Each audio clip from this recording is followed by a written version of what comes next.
होली हम सब भारतीयों का बहुत ही खास त्योहार होता है।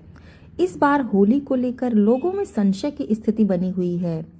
हिंदू पंचांग के अनुसार होली का त्योहार पूर्णिमा के अगले दिन यानी चैत्र कृष्ण की प्रतिपदा तिथि को लोग मनाते हैं, जबकि होलिका दहन फागुन मास की पूर्णिमा को भद्रा रहित मुहूर्त में रात के समय किया जाता है। तो इस साल 2025 में पूर्णिमा तिथि का प्रारंभ हो रहा है 13 मार्च दिन गुरुवार को सुबह 10:35 से और पूर्णिमा तिथि समाप्त हो रही है 14 मार्च 2025 को दोपहर 12:23 तक। जैसे कि होलिका दहन भद्रा रहित मुहूर्त में रात के समय किया जाता है, तो इस प्रकार इस बार होलिका दहन 13 मार्च दिन गुरुवार को किया जाएगा। भद्रा का जो समय है वो गुरुवार की रात यानी कि 13 मार्च की रात 10:37 तक रहेगा।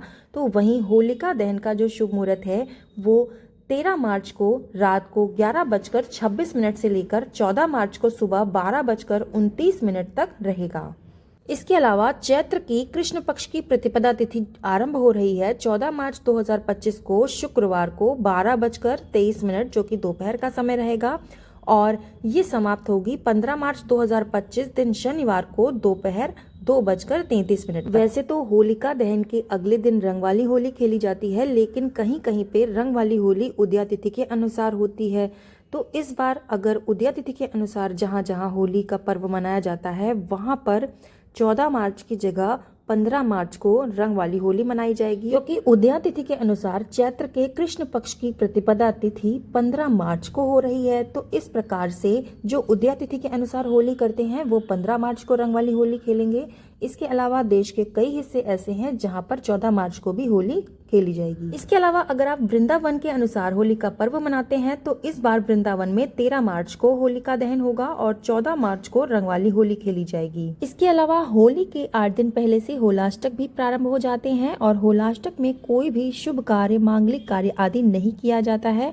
तो इस बार साल 2025 में होलाष्टक 7 मार्च से लेकर 13 मार्च तक रहेंगे। आइए अब जान लेते हैं होली की पूजा विधि के बारे में। तो होली की पूजा करने के लिए निम्नलिखित सामग्री का प्रयोग आप कर सकते हैं, जिसमें 1 लोटा पानी, गोबर से बनी हुई होलिका और प्रहलाद की प्रतिमाएं, मालाएं, रोली, फूल, कच्चा सूत, साबुत हल्दी, मूंग, बताशे, गुलाल, 5 या 7 प्रकार के अनाज जैसे नए गेहूं और अन्य फसलों की बालियां, बड़ी फुलौरी, गुलगुले या फिर कोई भी मीठे पकवान या मिठाइयां। पूजन सामग्री के साथ होलिका के पास गोबर से बनी हुई ढाल भी रखी जाती है। होलिका दहन के शुभ मुहूर्त के समय 4 मालाएं अलग से रख ली जाती हैं। इसमें से एक माला पितरों के नाम की, दूसरे हनुमान जी के लिए, तीसरी शीतला माता के लिए और चौथी अपने घर परिवार के नाम की रखी जाती है। इसके बाद पूरी श्रद्धा के साथ होली के चारों ओर परिक्रमा करते हुए सूत के धागे को लपेटा जाता है और होली की परिक्रमा 3 से 7 बार की जाती है।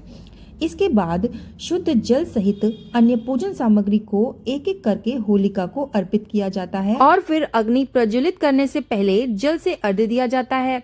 होलिका दहन के समय मौजूद सभी पुरुषों को रोली से तिलक लगाया जाता है। कहते हैं कि होलिका दहन के बाद जली हुई राख को अगले दिन प्रातः काल अपने घर में लाना काफी शुभ होता है। अनेक स्थानों पर होलिका दहन की भस्म का शरीर पर लेप भी किया जाता है।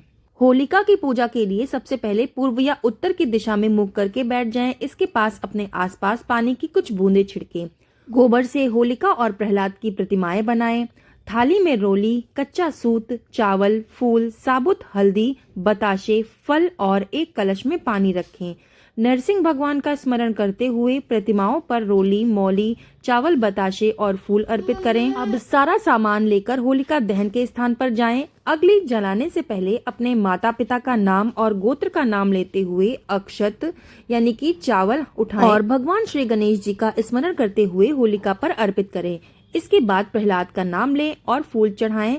भगवान नरसिंह का नाम लेते हुए 5 अनाज चढ़ाएं। अब दोनों हाथ जोड़कर अक्षत, हल्दी और फूल चढ़ाएं। कच्चा सूत हाथ में लेकर होलिका पर लपेटते हुए परिक्रमा करें और आखिरी में गुलाल डालकर चांदी या फिर तांबे के कलश से जल चढ़ाएं।